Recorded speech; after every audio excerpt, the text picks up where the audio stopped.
here to demonstrate how quick and easy it is to build our ClifRock modular kits. But first, I'm going to show you what's included in your kit. These are the panels used to assemble your kitchen. Appliances are also included, depending on which kit you choose. These are the appliances included in the kitchen we will be assembling today. These are the panels used to assemble your kitchen. There are two color schemes. Here is a gray tone, and we also offer an earth tone. We're going to go over some of the items that we use for our ClifRock modular kits. We're going to start off with our hammer drills. I get the hammer ones because you have a better torque, and it's a 5/16 hex head that you use for your tap cons. And then the other one is a 3/16 mason bit, just for piling your holes. Items that we give you for your touch-up kits, we give you your stains, 2 ounces of each color. We have our earth tone kit and our grayscale kit, so you'll get those in your touch-up packages. You're going to get your straight brackets, 7 of these.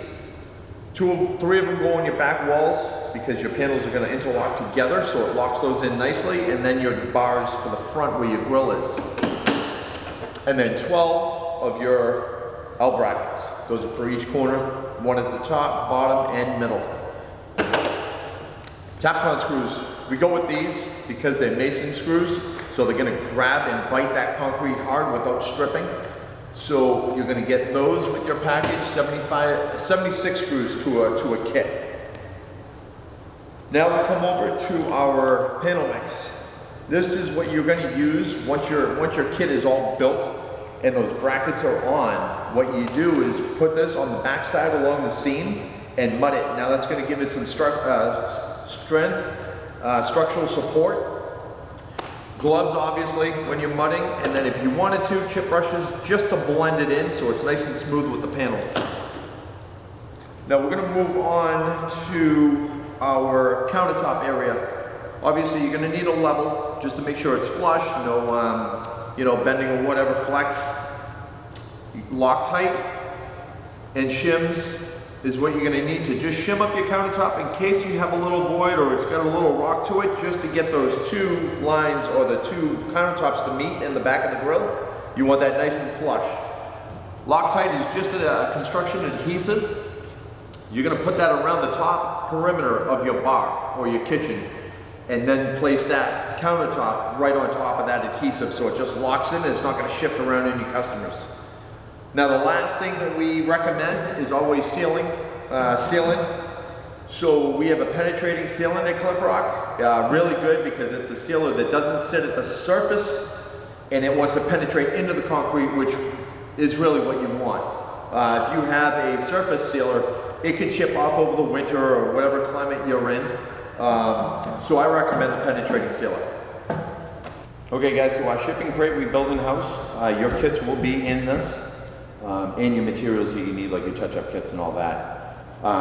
As far as taking it apart, just take the lid off, unscrew, obviously, pop the top off, and then all you're gonna have to do is just take off these L brackets on all 4 points, and then just take the 3 screws on the outer side of the 2 buys, and this whole panel comes right off, no problem. So now that your top and side is open, now you can slide your panels right out. Okay guys, we're gonna be assembling our kit. Fast and easy. We pre-drilled our pilot holes already, just so to reduce the noise while we're doing filming. You guys will have to do your own pilot holes due to pitching of patios and all that stuff. We don't want to have the brackets in the wrong spot for you. The thing that you need to look out for is putting a hole only halfway through the panel. You don't want to protrude through the face of the panel, so now you have a chipped piece. And that's just enough for you to shoot a Tapcon through.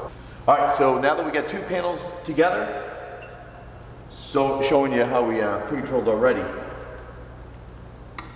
I'm just going to give you a quick example of where to stop too much. So I usually leave a little dimple, then I'll just drop it, and then I'll just bring it in.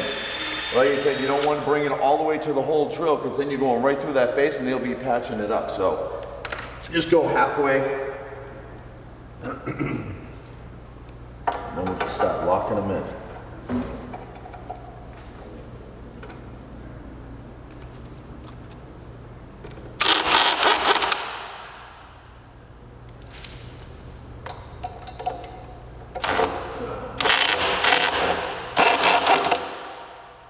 Now I don't want to use deck screws on this because those tend to strip if you tighten them too much, so that you know the Loctites are going to lock into that concrete a lot better as an anchor.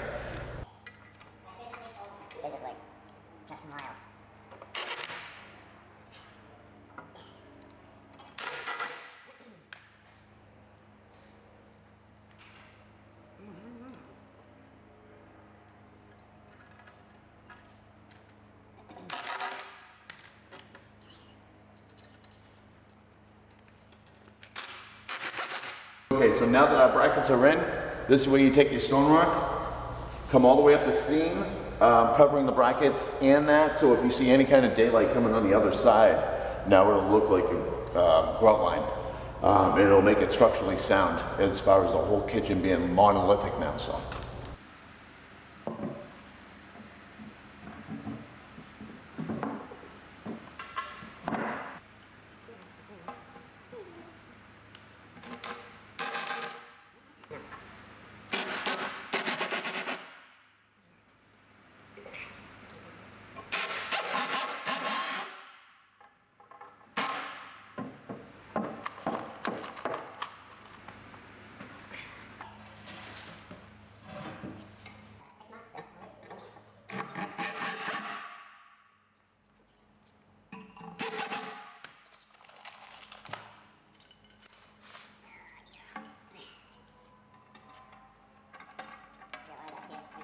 Pretty good? Yep. Yeah.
Guys, I just want to give you a little input on these bars.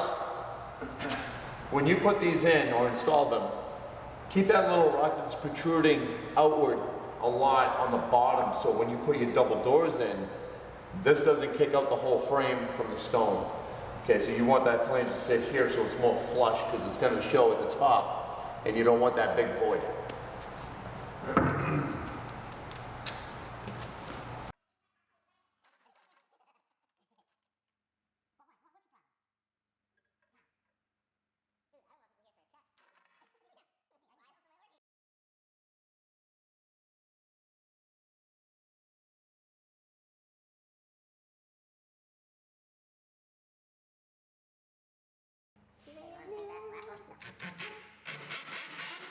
All right, guys, we got this all put together real quick and easy. Took us less than 30 minutes, so it was really fast. The next step is getting the countertops on, and we'll show you how to do it.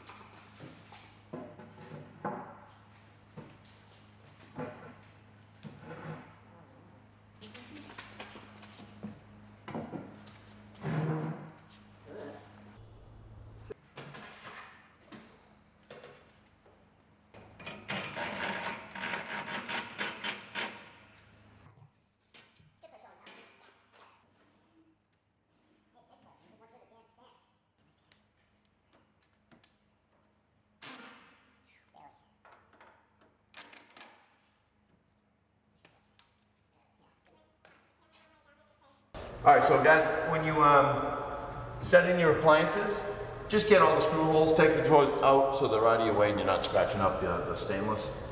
And then just get every area. And the same thing with the doors. I mean, there's 6 in this one total. This one you only need 4, one on the top, bottom.